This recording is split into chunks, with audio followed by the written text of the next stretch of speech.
Nick Plumley's glassy eyes were fixed on the ceiling.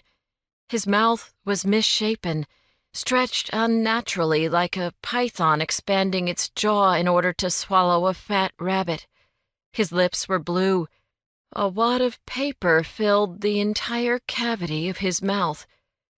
Olivia knew she should go back outside.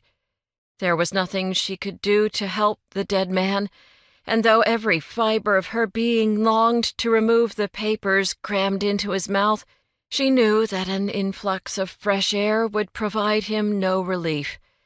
His lungs would never again expand or contract.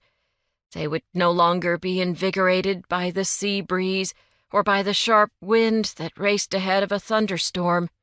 The smoke from wood fires wouldn't irritate the sensitive bronchioles. They'd never feel the keen ache of being outside on a frigid February morning, or tingle as they were infused by the magic of the season's first snow.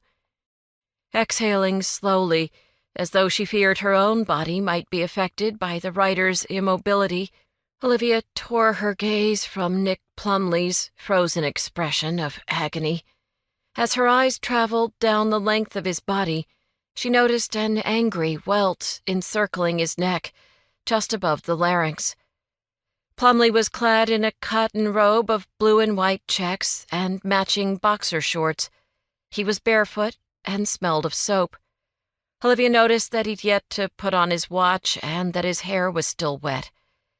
As her eyes returned to his face, she noticed a bead of dried blood on his chin, indicating that he'd cut himself shaving. Olivia stared at the bright red drop. It was too vivid on a face that had already taken on the waxy pallor of death. She imagined him at the mirror, a handsome man in his mid-50s, wiping away the fog with the corner of a towel. After squirting a cone-shaped measure of shaving cream into his palm, he'd have spread the foam over his face, noting the contrast between its whiteness and his tanned skin. Pivoting from side to side, he would have performed the daily ritual he'd begun many years ago as a shrill-voiced, lanky teenager. He would have winced at the cut, briefly, more irritated than injured, and stuck a shred of toilet paper on the wound to soak up the initial rush of blood. And then someone came to the door, Olivia mused aloud. And you let them in dressed like this. Did you recognize the killer? Knowing her proximity to the body could contaminate the crime scene, she tarried only long enough to examine the hardcover resting near Nick's right arm. The book had been opened toward the middle, and a handful of pages had been roughly torn from the binding. The header on an intact page identified the book as The Barbed Wire Flower.